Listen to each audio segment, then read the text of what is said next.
So, shall we launch right in with, we had a seeing exercise with Tantra, Inelia, Victoria, and myself. That was more about just taking a look at the Academy and where we're headed for 2014 and trying to ensure that there were no blockages for moving forward. But as many of you know who have been here for a while, we just take a look at what's currently happening energetically on the planet during this segment and project a little bit into the future, as far as we want really, and have a discussion around that. It's just helpful to take the pulse of the planet's energy. Helps us to anticipate and to deal with what comes up for us personally in a more effective way. Floor is open. What I've been seeing is that this year, 2014, a lot of people didn't realize it would get here, and there's still a sense of, I suppose, what we might call desperation. And I did sense a huge, normally during Christmas and New Year's, there's a huge influx of the thought that travels through the collective about committing suicide and ending it all, for many, many reasons. But this year was really, really big, and it was quite broad as well, and I think it was probably also artificially enhanced. There's also a sense of when is this going to end type thing with regards to the economic doomsday that we've been promised since 2010, and the as in complete breakdown, no longer existing financial structure, and various other structures that were supposed to collapse and didn't. But also at the same time, a huge pull towards the other side of individuals starting their own homesteads and their own communities and trying different things, some of them failing miserably, but others succeeding beautifully in creating community in different structures, including financial and other. The other feeling that I was getting was that, and for me in particular, is an energy of, now we have to drop righteousness, we have to drop things and vocabularies that scare people with regards to the sleeping masses. When we're dealing with individuals who are dedicated to their spiritual growth and becoming leaders in society, such as the women as Awaken, then we can use all the vocabularies that we want that are educated with regards to spiritual growth. But if we all, including all the women as Awaken, dedicate some time to find other vocabulary to reach individuals, not in a righteous way, but in a tools or empowering way, those individuals who are around us and the women who have audiences, to do even one tiny little YouTube that uses vocabulary that is used every single day. So that feeling of going out of our way, even if it was for 5 minutes, to reach those who are asleep, basically to give them that message, look, the entire collective is more empowered now, and use that power responsibly. Because we are more empowered. So if fear goes through your field, it's going to affect the entire planet. With regards to the entire planet, I'm seeing that there's a push-pull towards two different directions. One of them is the whole doomsday stuff of global warming, social collapse and all that, and the other one is the other pull that, I mean, I've seen news now that say that the poles are actually growing, they're not shrinking, and people are having lots and lots of really snowy weather all over the planet, or the northern hemisphere at least. So it's like, you know, what's really going on here? So I think that's also very well designed, because it throws us into a state of confusion of not knowing what's really right. And eventually we have to go back into our own center and follow on our own reality and what we really, really are seeing around us. What are we really, really seeing around us, and what are we really, really feeling within ourselves? So that's what I've actually been seeing when I look forward towards 2014. I don't know if that can be qualified as an energetic scene, but it seems to be like okay, let's go back to what we really know ourselves type thing. And this is Tantra. I think one of the things that I'm the most present to is a capability I've never sensed at the level I'm experiencing it now, and it's a particular capability. It's the capability to sustain and maintain oneself as oneself, and it feels like there's this beginning of a quantum. One of the things I think that I at least alluded to on the call we did was that there's a myth in some of the indigenous cultures that during this time we'll separate into two worlds. And simply said, not getting into anything complex, one world will sort of stay in a dream state or sleep, and the other world will begin to wake up to really an amazing capacity for existence. So I've always had that in the I've always had that in the background, but it's really quite remarkable to be able to start to see it, to see that there does seem to be an escalation in the dream state where there is a song by Carly Simon that says, "Please don't wake me unless you love me. It hurts too bad to go back to sleep." And it almost feels like there's that kind of energy going on, this kind of internal molecular decision-making evolutionary phenomenon going on where some people are risking being awake, and they're finding in that risk where for a long time there was just such a low vibrational call or cowl over our consciousness that as people are awakening now, there's more of a capacity to stay awake.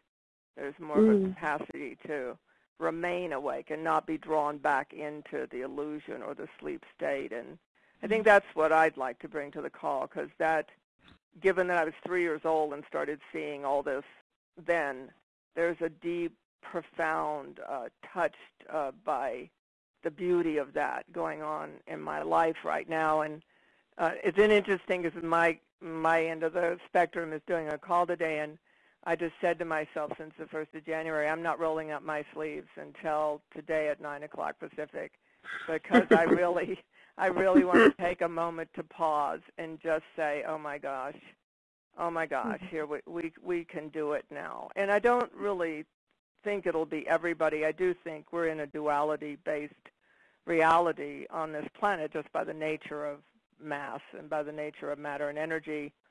But I do think that the people who have woken up and said, oh my goodness, where did I wake up?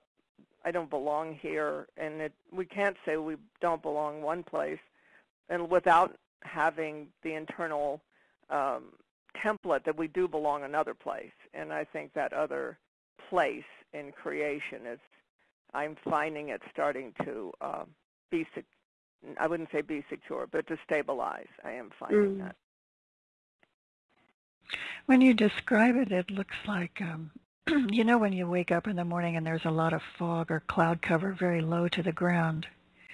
It's particularly evident if you're living in the mountains. But the sleeping masses just being kind of fogged over, and there's a beautiful clarity that extends out and up. That's the visual that comes, Tantra, when you speak about that. And I've certainly been experiencing that for myself. It's just, it's like a rising into and filling a space of clarity and realizing we can expand.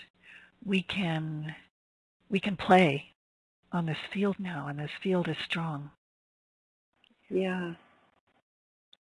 Beautiful. You know, I too have felt, well, first of all, I woke up on New Year's, and I just, maybe it's different here in Africa and the Southern Hemisphere and everything, but I felt so ecstatic about what's coming, that I'm feeling it shifting into place. It's kind of just shifting into place, and any of us who are either already partially awake or just beginning to wake up have to do at this point is to, as much as possible, just be centered in ourselves and allow it and be available to it. And so I've been feeling really a similar thing, that things are really shifting a lot. It shifted a lot. If you look back over the last year, there was quite a bit of change that took place. And I feel like it's a very, it's going in a really cool direction. So I'm also feeling like the clouds are the mist is just thinning out, and it's getting greater and greater. More and more clarity is coming into being, and it's really lovely. I'd also like, this is Tantra, I'd also like to add to that the most phenomenal thing in the physical world is when something becomes organic. Yes. And that's what, you said that, that's what I'm feeling, because I'm a cellular empath. So I'm like, oh my goodness, it's in the cells, it's becoming part of the organic process. And that means that in a metaphoric way that heaven is finding its way on earth. Right. And I do agree, though, with what Inelia's point about making any information that one wants to share as accessible as possible by languaging it in a way that is easy to be heard. I concur.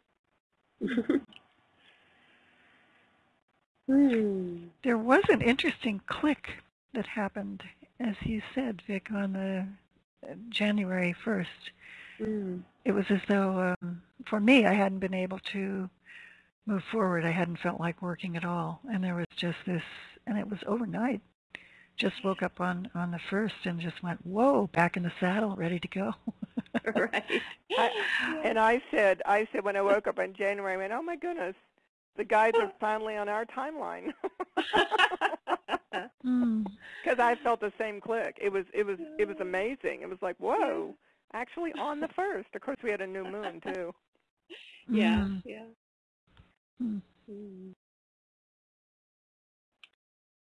But a lot got kicked up with the winter solstice, it felt like, and there was a lot of purging and reorging and morphing that took place in that short span of time. Yes. I think there was quite a bit kicked up. And also, I was just paying a little attention to some of the astrology that I like, just to see if there was validation for what I was experiencing. And both the places that I tend to go to said similar things. That one of them said, it's not just a tipping point or a slight transition. We're basically at a bend in the road in terms of how much transition is just right, just on the verge of clicking into place. And I thought that was pretty cool.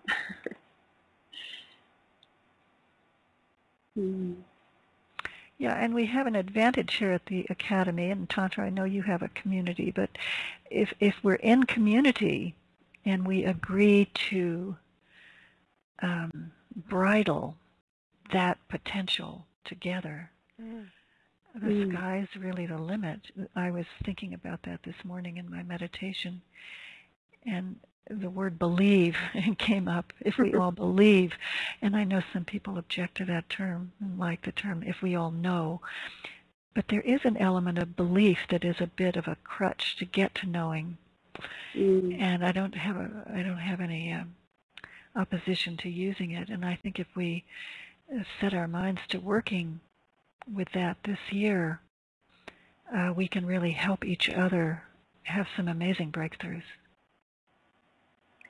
Yeah, just back to these both pieces of astrology that I was paying attention to, both seem to emphasize how important collaboration is to this big shift. So I think, yeah, any situation where we have a collaborative entity or a collaborative field that we're functioning within, it's definitely something that will allow things to move much more quickly, much more quickly. Yeah, I would agree with that. The collaborative aspect and the community aspect seems to be really, really important right now. Join with others or look for others who think like you, not necessarily try to collaborate or work with individuals who you don't vibrate with, but actually finding those communities either online or in the real world where you can work with in different aspects, not necessarily spiritual, but maybe hobbies, maybe trying to find solutions for your environment, find solutions for the economy, find solutions for living situations, all that stuff. Even at a broader commercial thing, I saw a really beautiful article, video the other day of cafeterias around Europe who have this thing going where people can buy coffees for themselves and buy a suspended, I think it's called a suspended coffee. That means that anybody who's financially challenged can come in and ask for a suspended coffee and they get their free coffee. But it's not free, it's already been paid. You see? Yeah. And other people are doing it with meals, like food. And it's just that sense of looking out. Also, it's like thinking broader, thinking of our community and doing projects like that. These people who do the suspended thing in the cafeterias, they don't know each other. They are just working together, collaborating in such a beautiful way. And I've seen this spontaneously appear all over the world. And if we can just put attention to it, just look at it and go with that wondrous energy of inspiration, that's going to really, really spread, I think. And if we can have any fabulous ideas, and get together with people that we know to do stuff with, and also communities such as Awaken, it's like, it's really, really cool. I think it's important this year, totally. I agree with that.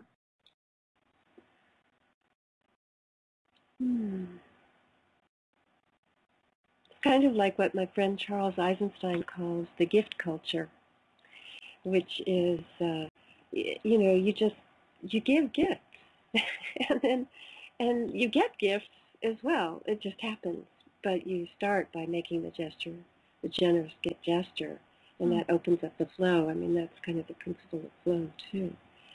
So that's very cool. I hadn't heard about that in Europe, but I love it. Yeah, that was the other thing. I do prophetics every year around this time so I can get the pulse of the people. And one of the things that startled me was, oh my goodness, the creative process is back. Like there's some creative process that's awakened us now. So our desire to create, our desire to reach out beyond we've sort of been isolated between our ears for a while. But that desire to move forward and to open up into the creative process is the other thing I saw. And I'm so excited about that because, we are probably moving into some hard times. As things shift, that's the way it goes. But when the creative process is active, then we can not only cope, we have the capacity to create out beyond that. Right. And it's often that adversity that actually pushes our back against the wall and forces us to create. And so if we can just bear in mind that nothing is negative, everything is being presented at the perfect time within the symphony, that we call life, and use everything as an opportunity, that's helpful. Absolutely, yeah. Beautiful.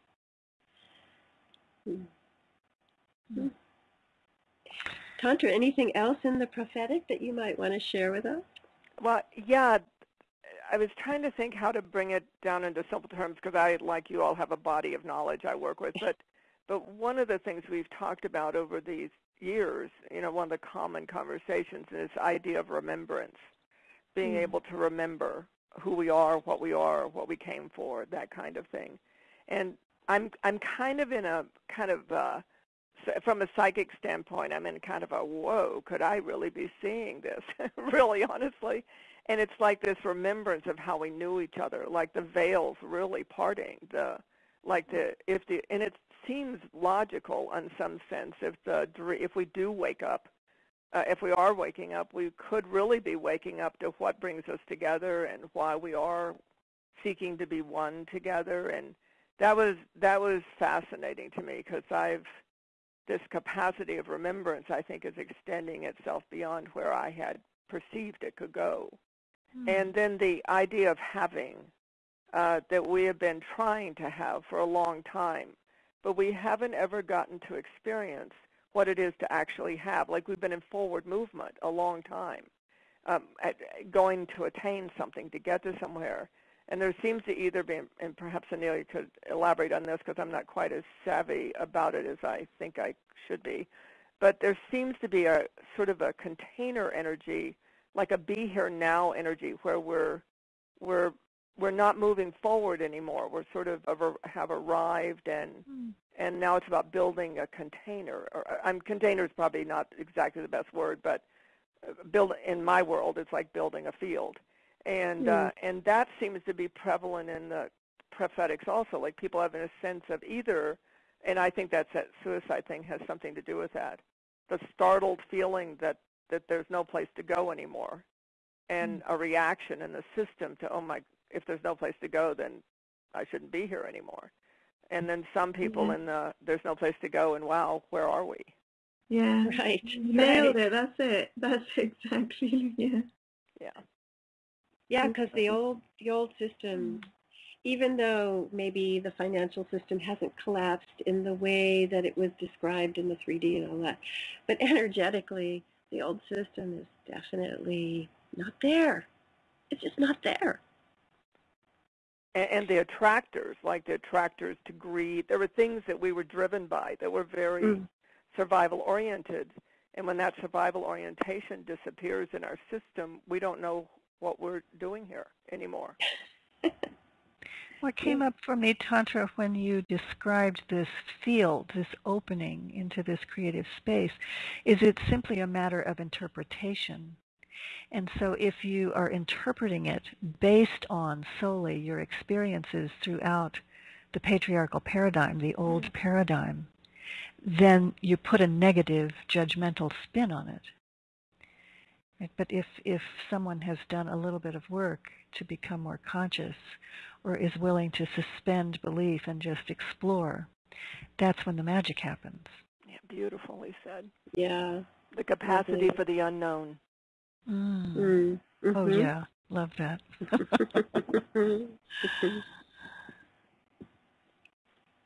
Oh, very good. Well, it's such a pleasure, Tantra, to have you join us. You're just my favorite seer of the moment. Well, as I've said in my class, in Ural's class I teach, is that it's just, there's a power in women that is so, when you're in there with no mess, it's just like fine wine to me. And this is my kind of my gift to myself, to be able to participate here and be with you all, because I don't know, I feel the elixir of this level of interaction. Beautiful. Well, we love having you here, all of us too.